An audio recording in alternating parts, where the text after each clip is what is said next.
Bonjour, bonjour, and welcome to number 10 of Travels Around My Bedroom. And today, I am taking you to a small country, small and mighty country, like me, of Lithuania. So I should actually have greeted you saying Laba Diana. So let me tell you the story of how I got there. I'd love to talk to you about one of my favorite pieces that I have in my bedroom as well. So, let me show the piece first. Here you are. But before I start to speak about this, which I cherish with my heart, this is mine, no one's going to take it away from me. I want to tell you the story of how I got to Lithuania.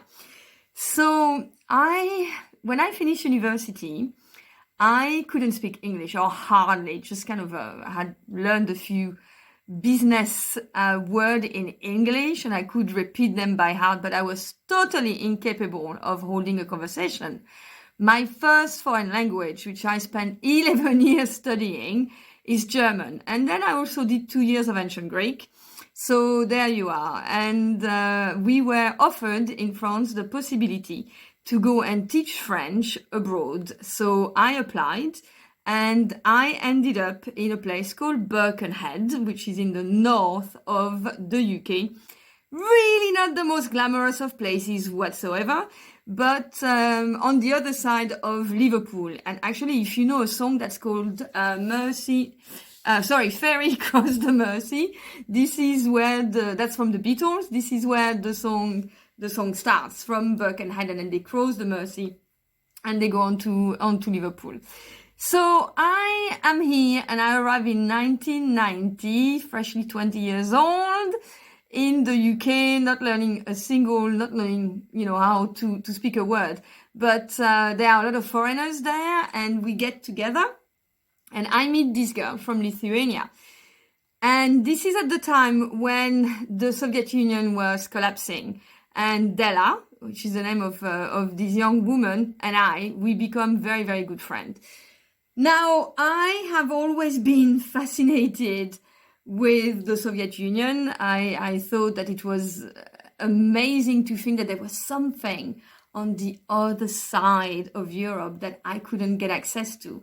And how would it be if I could go there? Curiosity is always something with me.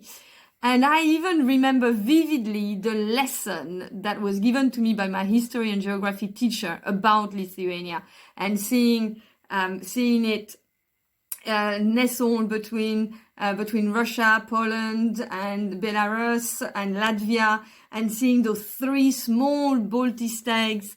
And I thought, wow, I'd love to go there. So here I am, talking with Della. The USSR is collapsing. The Lithuanians are fighting for their independence. They're the first one to declare their independence and to just really ignite the rest of that movement. And it's all so fascinating that I decided I really want to go to Lithuania. I want to be part of that historical moment. I want to see the collapse of the USSR. So I asked Della to find me a job. So we're in June 1991, and I go back to France, she goes back to Lithuania. Of course, no mobile phones, no internet. There is very little that I know about Lithuania. I just know that I want to go there. And eventually, within about 6 months, by Easter the year after, she sends me a letter, and she's found a job for me as a teacher in an art school. So I pack my trunk and I go to Lithuania. And to do that at the time took some will and some organization, because you had to cross Europe by rail. Of course, there were no planes whatsoever. It took me a week to do that. I stopped in Cologne, I stopped in Berlin, I stopped in Warsaw, and then the trains changed the width between the rail.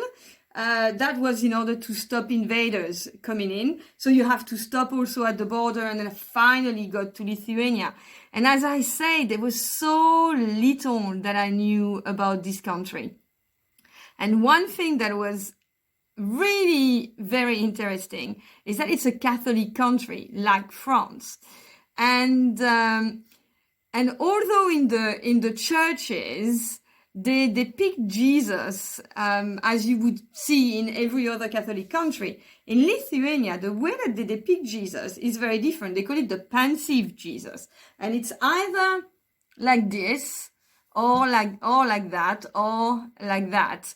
But my version, and I always kind of thought, oh, it's a bit sad. So the one other thing that the Lithuanians are very well known for is their wood carving skills. They're amazing at that. They make beautiful angels, and that's my favorite piece, because this one is the different depiction of Jesus. Now I'm not a religious person. I grew up as a Catholic, but I don't actually believe in God.